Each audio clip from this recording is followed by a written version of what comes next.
I said, like, if my mother went to college with a GED inadvertently, because that's not how she wanted life to work out, what if I did it on purpose and I actually pulled forward my entire life by 2 years and got a GED and went to college when I was 16?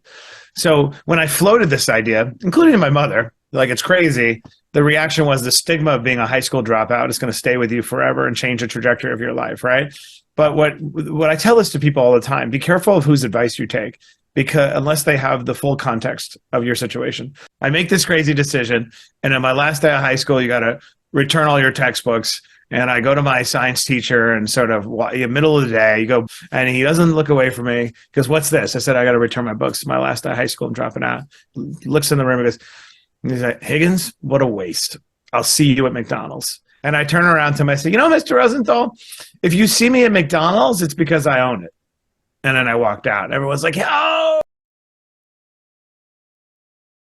The sort of the connective tissue of all my disparate experience begins with this notion of make yourself indispensable at whatever job you're doing as a path to the next. I think a lot of people look past the drudgery of their job or the monotony and wish they had the next, not realizing, no, your path to that is here.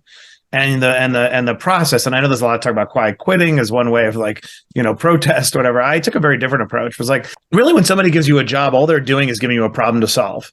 And so if I sort of solve a problem in a way that is unique and differentiated, people who are fundamentally lazy, right? Like, even a manager could be like, "Well, Matt sure did a good job with the gun scraping. This is what happened. Like, do you want to manage the party room? Like, quite an elevation." Now I was scraping, chicken McNugget fragments out of, the corners, but like it came with a raise. And it's not so much about getting the thing I want now. It's moving in the general direction of my ambition and making sure that I'm leveraging each thing to get to the next thing. First rule in a crisis that people get so wrong is that 50% of it is just showing up. That could mean on the ground. It could mean emotionally. It could mean, availability, but just showing up. Giuliani at the time demonstrated the importance of symbolism, of, like, no matter what the situation was. But think about how crazy my life has been. I have been on the site of plane crashes. I have been at homicides. Obviously, I was on the site of Ground Zero before the towers collapsed. So I learned from him the importance of showing up in any situation, and I've carried that with me. And I also learned the importance of being able to set really ambitious goals and not worrying about whether or not people think they're absurd, because you will bring them along halfway, and halfway is better than no way. I don't have perfectly great coping mechanisms, honestly. I know what brings me joy. I marvel at human capacity, and I love when I have interactions with somebody who is trying to break through, and I could change the trajectory of their life by holding up a mirror. Like, that's a convoluted thought, but that does make me, like, almost manic. Like, well, this is amazing. Like, I was able to use my story to inspire you, and you asked me for advice, and I was able to distill what's going on in your mind, and we made progress, right? So that excites me. The reason why I'm pulling that out is if I don't have that in a given day, the stress starts to really get to me. If my day is full of, nonsense small talk, I end up hiding in the bathroom, like, really, like, I'm not actually an extrovert. I'm very introverted. And so the way I decompress is to make sure it all matters by having these moments of intervention with other people.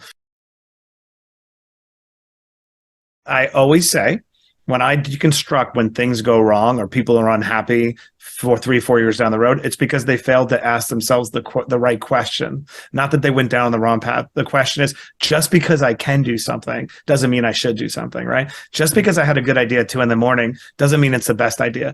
And ideas are like, in real estate, there's always a better house on the corner when you lose that house. Like, the same thing with ideas. So I think from an investor standpoint, ask yourself the critical question, like, about opportunity costs.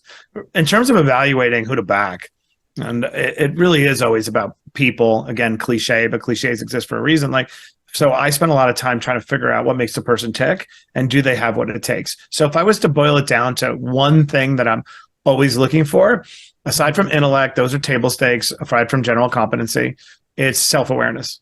I think self-awareness is the single greatest arbitrage entirely within someone's control.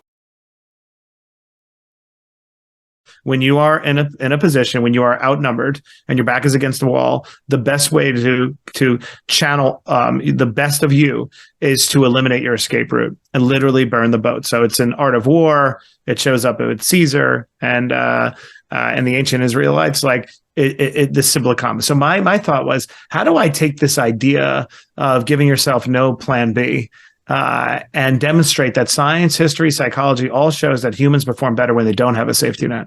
Humans are, and that's counterintuitive, because when I say this, people are like, well, that's easy for you to say, you have money, or I can't take risk. I said, I didn't say burn the boats with you in it. I didn't say blow up the bridges. That's not what the book is called. I said burn the boats, because what it means is to eliminate the plan B. And the way you do that is to first by contemplate the worst case scenario. So to work backwards, right? So that you can comfortably assume the risk.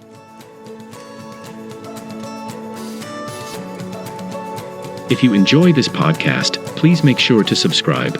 And to stay updated on everything that the Action Catalyst is up to, make sure to follow us on Facebook and Instagram at Action Catalyst Podcast and on Twitter at Catalyst_Action.